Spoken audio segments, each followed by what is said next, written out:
Olá, seja bem-vindo a mais uma edição do programa Educação em Pauta e hoje nós temos no nosso estúdio Fábio Ataíde. Ele é juiz de Direito do Tribunal de Justiça do Rio Grande do Norte, professor do curso de Direito da UFRN, mestre de Direito Constitucional e autor do livro Colisão entre Poder Punitivo e Estado e Garantia Constitucional da Defesa, também membro do projeto Novos Rumos. No nosso estúdio também encontra-se Ana Paula Felizardo, fundadora e coordenadora da ONG Resposta, a organização não governamental, que está promovendo alguns eventos com o tema Quem Pergunta Quer Resposta. E um desses eventos aconteceu nessa última quinta-feira com o título Cuidado e Afeto em Tempos de Conflito. Sejam bem-vindos ao programa Educação em Pauta, Dr. Fábio, Ana. Obrigada. A primeira pergunta da ONG, né? É uma ONG muito atuante, que participou, né, de estatutos, de diretrizes, de eventos durante a Copa do Mundo, combate contra a exploração sexual. A primeira pergunta é como surgiu essa ONG, né, e até que a gente possa chegar a esse evento como um dos diversas ações da ONG. Bruno, uma satisfação estar aqui compartilhando um pouco sobre o trabalho da ONG Resposta, a responsabilidade social posta em prática. A Resposta foi fundada em 2003, portanto, esse ano a gente completa 15 anos. A Resposta surge como uma consequência lógica dos trabalhos do primeiro Código de Conduta do Turismo contra a exploração sexual de criança e adolescente. Foi um documento que o Rio Grande do Norte foi pioneiro em nível de América do Sul. 2000, né? Em 2000. Então, com a intensificação do trabalho de fomento das empresas de turismo para aderirem ao código, surgiu a necessidade de ter uma instituição que fosse guardiã do Código de Conduta, do trabalho educativo, do desenvolvimento de uma metodologia. E então surge a Resposta, com a missão de promoção dos direitos de criança e adolescente, com a causa de prevenir a exploração sexual de criança e adolescente. Com o passar dos anos, a gente identificou a necessidade também de ampliar o trabalho com adolescentes por meio do projeto Aprenda a Dizer Não. É um projeto que visa desenvolver habilidades por meio de práticas educativas para os adolescentes aprenderem a identificar os perigos da violência sexual. A ONG tem alguns projetos, né? Dentre os quais a gente chega a esse programa Quem Pergunta Quer Resposta, programa de autoproteção, programa Turismo que Protege, Resposta Sustentável. Como é que foram sistematizados esses programas? Bem, a Resposta em 2014 desenvolveu uma agenda chamada Resposta Mais 10, que é o plano de ação da organização de 2014 até 2024. Então a Resposta fez um olhar para o seu histórico e reposicionou alguns objetivos. Identificamos no Resposta Sustentável a necessidade da organização pensar formas, estratégias e meios de sua sustentabilidade. Então o eixo do Resposta Sustentável é olhar para dentro. É a organização se fortalecer, levantar parceiros, mobilizar apoios, porque a Resposta não mobiliza fundos públicos. É importante a gente dizer isso, que a Resposta é uma organização não governamental mesmo.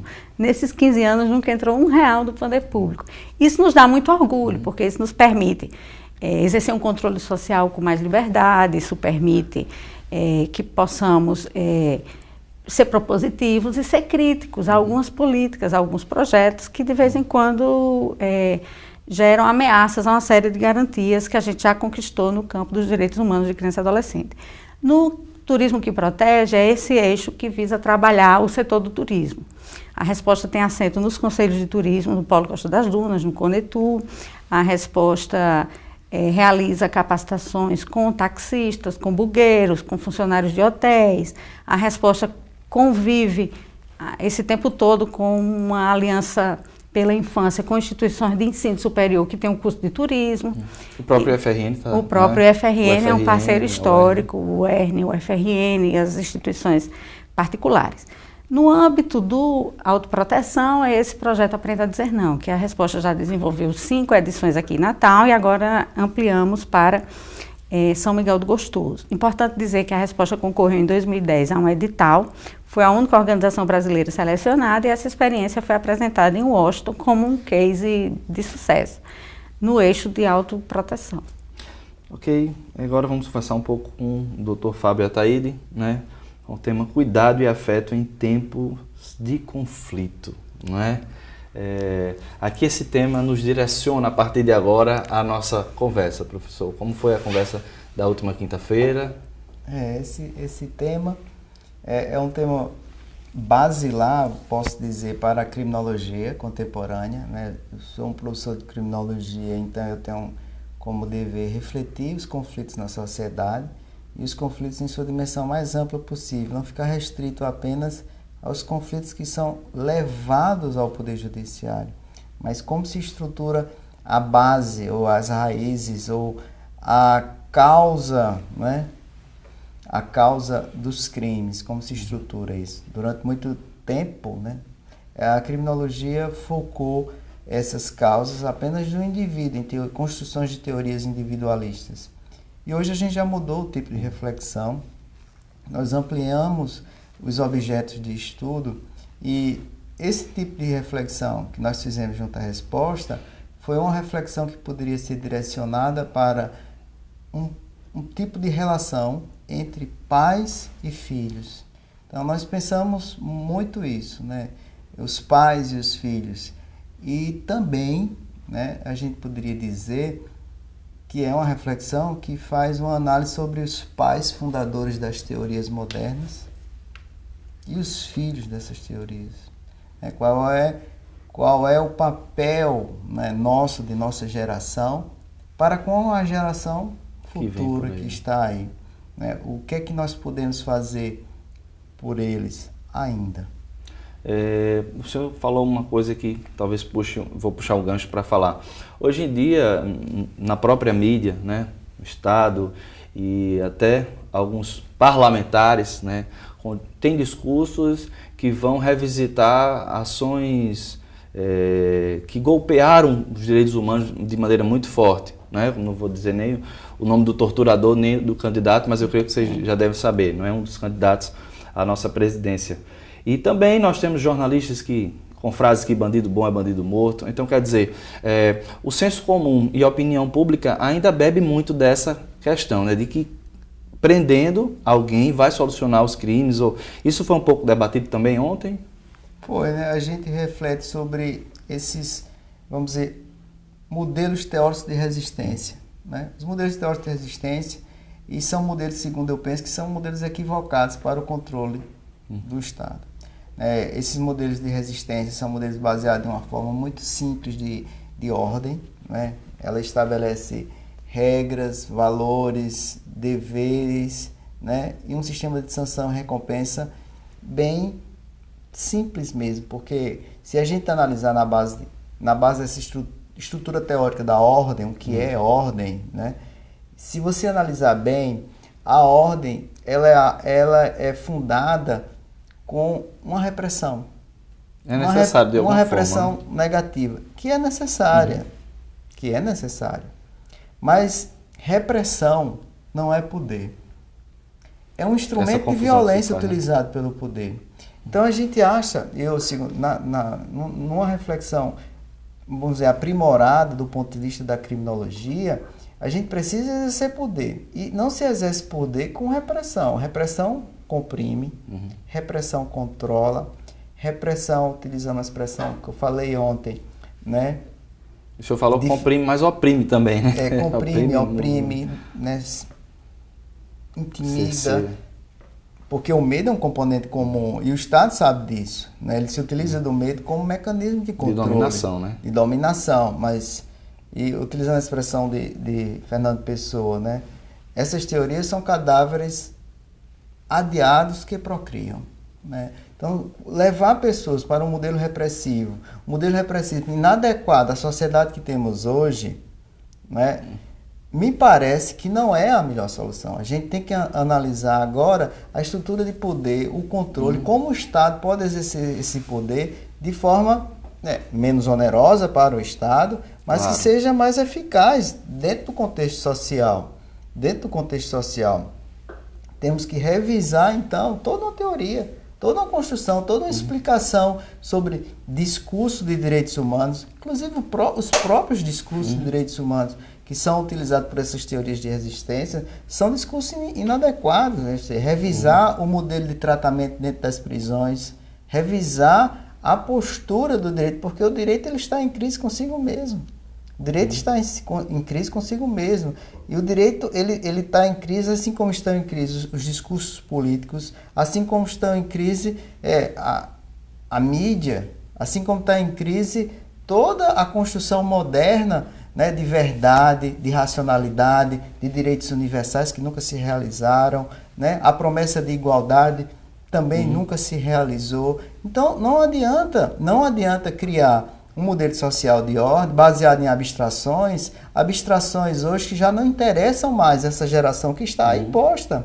A juventude da criatividade, a juventude da tecnologia, né? Da globalização, novas formas de comunicação, a juventude... Novas formas de aprendizado, né? De aprendizado, de relações sociais. Então, isso, já a gente sendo bem preciso, analisando agora, né, o pequeno mundo, o mundo das interações, das construções, dos pequenos grupos, como as pessoas estão se expressando, estão conectadas agora com novos valores, e tudo isso coexistindo com, vamos dizer, um grande mundo em que as pessoas também se estão identificadas pelo consumo, pela industrialização, pela informação em massa, tudo isso está em conflito hoje em dia. E a gente precisa harmonizar, né, fazer com que as pessoas passem por um processo de consciência, né? Porque se você analisar bem,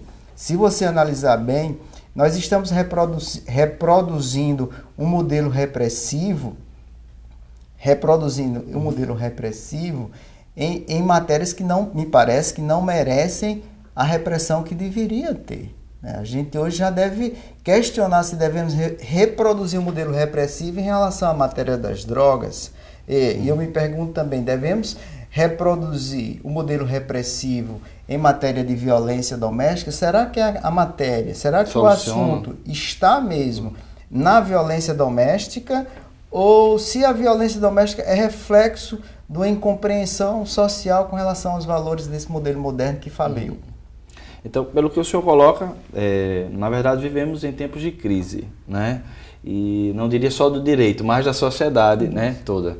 E a gente, vou precisar fazer um breve intervalo, mas convido os nossos entrevistados a você de casa, para que no próximo bloco a gente volte a conversar sobre isso. A gente volta já já.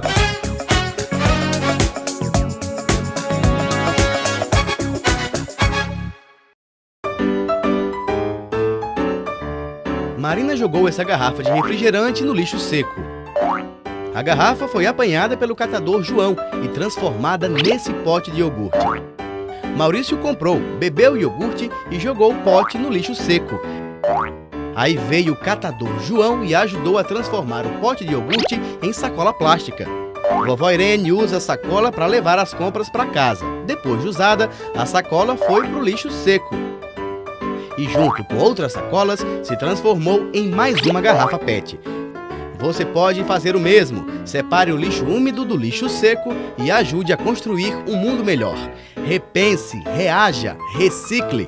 Uma iniciativa do Instituto Federal de Educação, Ciência e Tecnologia do Rio Grande do Norte.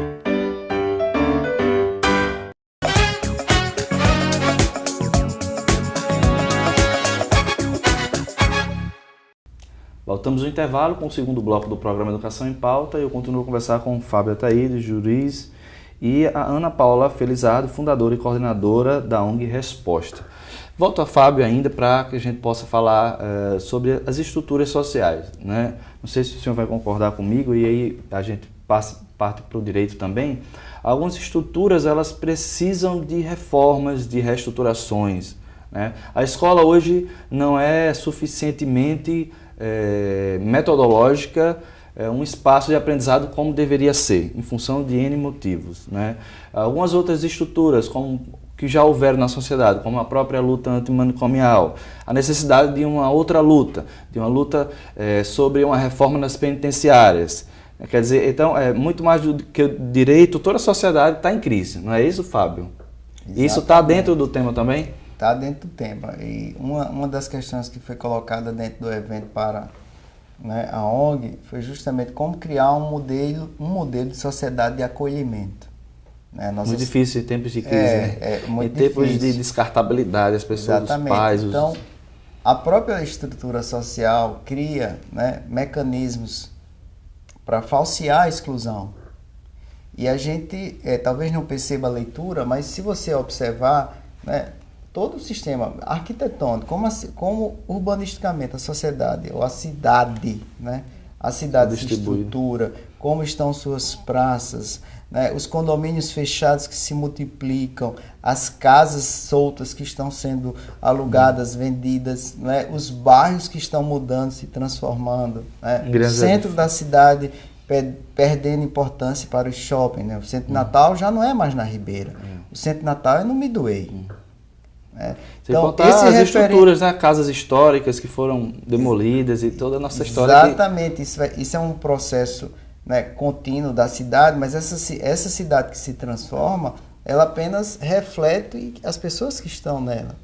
Né? Então, como a gente mudar a sociedade?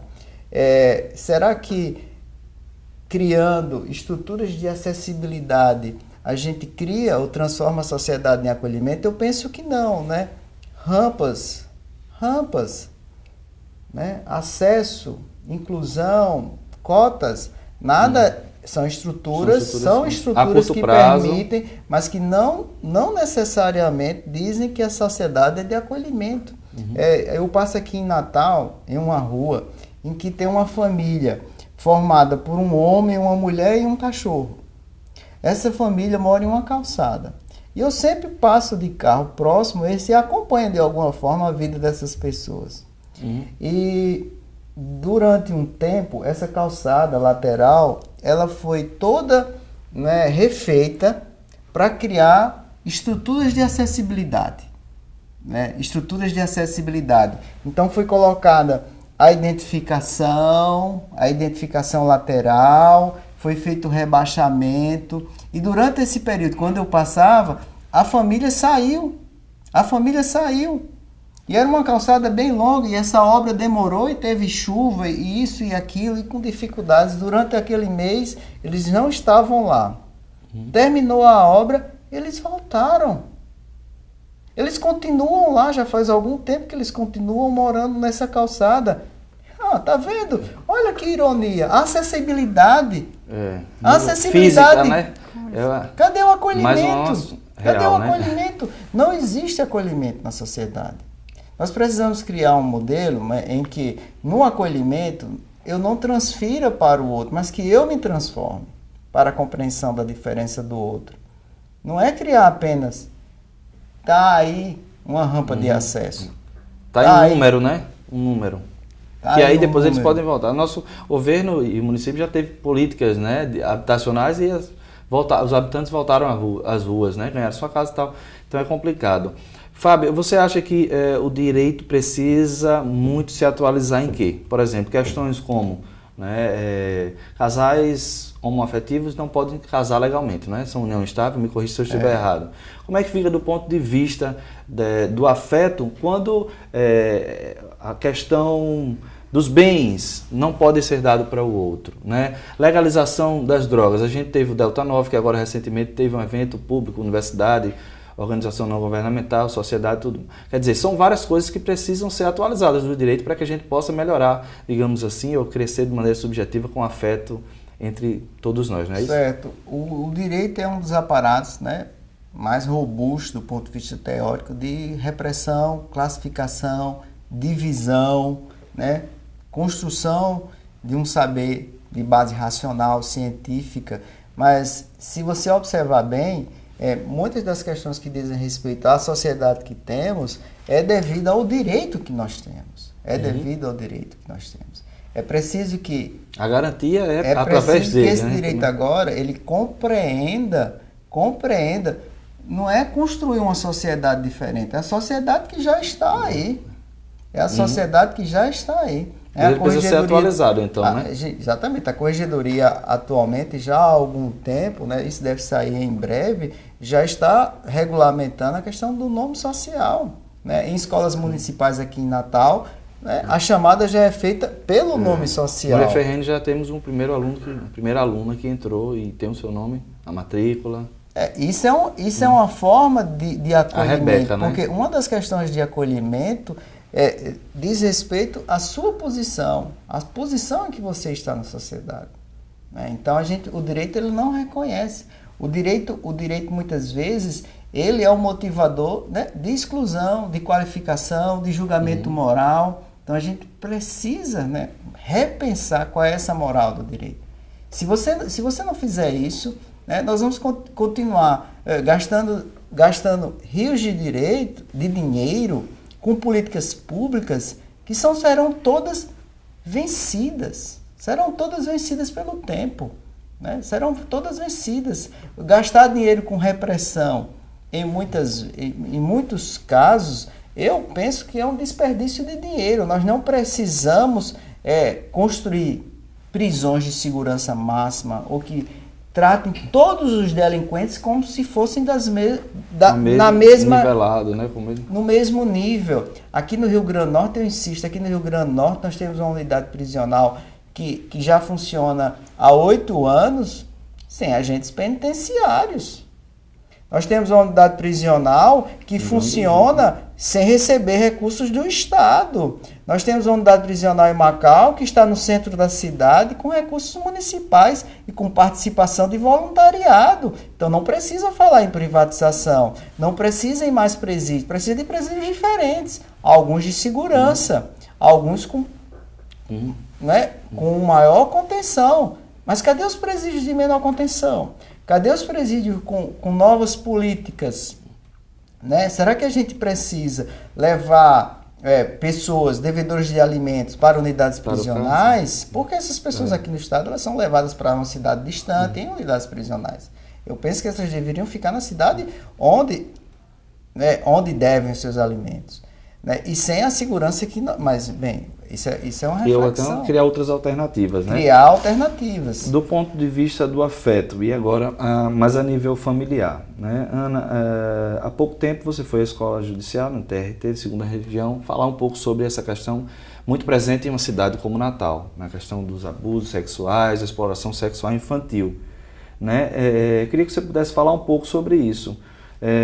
Quando a gente teve acesso à sua palestra também, né? Os dados do DISC 100 terminam evidenciando também, apesar de só 7,5% dos casos serem denunciados, um número muito pequeno, né, muito se encontra esses crimes a partir da família, né, de uma realidade muito próxima. Eu queria que você pudesse falar um pouco sobre essa crise do afeto familiar, né? Quer dizer, dentro da própria casa são os monstros, né? Exato, a gente diz que a infância pode ser o pior dos mundos, né? Essa ideia romântica que a gente tem de infância como a melhor época da vida. Mágica, né? Mágica, que diz histórias de Walt Disney. Isso, elas não se sustentam em muitas realidades, né? Hoje a gente não fala mais da família, a gente fala das famílias, nós pluralizamos. Então, de fato, os episódios, no âmbito da violência sexual, a gente didaticamente separa o abuso sexual da exploração. O abuso sexual é aquele que ocorre para satisfazer o desejo de um adulto, né? A satisfação sexual é o que sustenta a prática do abuso e o segredo, né? É um crime que acontece também às escondidas, todavia sustentado pelo sigilo, né? É o que perpetua a repetição do abuso, é esse segredo. Então, romper com esse segredo é a chave de romper com o sistema, essa contingência familiar que sustenta o abuso. As crianças normalmente relatam, mas as pessoas não acreditam, né? Escolhe alguém de confiança. É uma criação. É uma fantasia, muito embora os estudos mostrem que também somente uma faixa de 6% é que poderia estar no nível da construção da fantasia da criança, ou seja, seria uma falsa memória, suponhamos. A exploração sexual já tem uma intervenção do mercado, é uma lógica de mercado. Então, nós vamos ter várias modalidades de exploração sexual, né? A exploração sexual no turismo, o tráfico, importante falar que o tráfico também, a mesma lógica do tráfico que alimenta a exploração sexual também alimenta o tráfico para fins de trabalho escravo, para fins de órgãos, é a mesma lógica. A exploração sexual no turismo, a pornografia e aquilo que a gente chamava de prostituição, né? Que com a construção científica, acadêmica, a evolução, a gente tem caminhado nas últimas 2 décadas com a compreensão que criança e adolescente não se prostitui, né? É explorada. Por quê? Porque a prostituição é uma atividade que legítima para adultos, que... Por alguém consciente, né? Para alguém consciente, dotado de condições de fazer essa escolha. Não tão consciente assim, digamos assim, porque é um crime gravíssimo, né? Mas consciente do que está fazendo, né? Mas a prostituição em si não é crime. Ganhar com a prostituição de alguém, sim, né? Então, mas a prostituição infantil é. Exato, Sim. porque é uma das modalidades de exploração sexual. Mas no passado a gente chamava tudo de prostituição infantil, era um equívoco imenso. Então, no âmbito da exploração sexual, essa lógica de mercado sustenta essa prática. Por isso que requer que toda a sociedade se envolva, porque se você pega uma atividade como o turismo, é uma cadeia produtiva que envolve mais de 52 atividades, né? Então, quando a gente recebe um turista, ele consome na farmácia, ele pega um táxi, ele vai para um restaurante. E então nós temos a necessidade de trabalhar todo esse segmento para fazer uma prevenção efetiva, porque nós precisamos discutir que modelo de turismo nós queremos, né? O Brasil fez uma escolha na história recente de fomentar o crescimento e não o desenvolvimento, né? A gente acelerou o crescimento, mas ainda não fomentou um projeto de desenvolvimento que coloque os interesses da infância no centro dessa discussão, né? Então, no campo da exploração sexual, é importantíssima a contribuição das pessoas também com a denúncia. Porque as pesquisas apontam que, às vezes, no caso dos turistas, eles perderam a noção dessa linha que separa a infância da juventude. Então, era comum a gente ouvir de turistas dizendo: eu não estou fazendo nada de errado, eu estou saindo com uma mulher de 14 anos.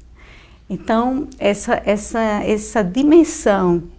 E esse combate precisa ser severo, né? Porque se ele chega em uma cidade como Natal e recebe essa oferta no hotel, recebe na praia, então, pô, aqui é comum, não é? Pois é. Mesmo que seja ilegal. Tem uma ambiência, né? A gente entende que é uma ambiência que fomenta, né? Nós vamos ter uma sociedade adultocêntrica, né? Nós não temos uma cultura de valorização à infância. Eu digo sempre um exemplo: criança, quando vai andar de ônibus, ela se arrasta no chão. A gente, em 2018, não pensou formas das crianças andarem, não é? Alguns restaurantes sequer têm espaço infantil. Aeroporto, igualmente. Então, são espaços muito hostis para a infância. A gente tem um discurso no Brasil de que turismo de família seria o melhor modelo de turismo que teríamos. Todavia, é uma saga viajar com criança no Brasil. A gente não cria as condições favoráveis para as pessoas viajarem com criança. Então, nós temos uma erotização precoce, né? Nós temos uma imagem das mulheres como se as mulheres do Brasil fossem todas ávidas por sexo, uma ideia de um país do futebol, da caipirinha, da mulata tipo exportação, do carnaval. Então, as campanhas publicitárias que vendiam os destinos turísticos também elas eram cheias de enunciados clichês que mercantilizavam o corpo, né? Então, foi feito também um trabalho de incidência política para que houvesse um reposicionamento dessas campanhas publicitárias, né? Que turismo passe a ser visto como uma política pública, se pensar o turismo com uma perspectiva de política pública e não somente um marketing para atrair turistas. Então, é um tema instigante. E a própria Resposta já fez várias pesquisas, né, em São Gonçalo. Infelizmente o nosso programa acabou, mas eu queria deixar aberto aqui para a Ana, também para o Dr. Fábio, com o projeto Novos Rumos, com a Resposta. Quem está em casa, se quiser ler mais sobre o assunto, buscar parcerias, eles podem procurá-los? Com certeza, a Resposta está sempre disponível para parcerias, para alianças intersetoriais. O tema requer, a gente encoraja as pessoas a fazerem uso do Disque 100. Quando a gente divulga o Disque 100, as notificações aumentam, porque as pessoas passam a ter acesso, então repercute, né? E a gente convida para acessar as redes sociais da Resposta, em Facebook, Instagram, lá tem as informações, os contatos, e a gente se coloca à disposição. O projeto Novos Rumos, ele trabalha no âmbito do sistema carcerário e uma das linhas é inclusão no mercado de trabalho, e quem desejar tomar mais conhecimento sobre as possibilidades dentro do projeto Novos Rumos, procura, o projeto fica lá no antigo Hotel Globo, funciona ao lado da Central de Flagrância do Poder Judiciário. Ok, muito obrigado pela entrevista de hoje. E você de casa, muito obrigado pela sua audiência. A gente termina aqui mais um programa Educação em Pauta. faço sempre o convite para no próximo sábado, às 10 horas da manhã, você também acompanhar a nova edição do nosso programa. A gente se vê lá. Tchau, tchau.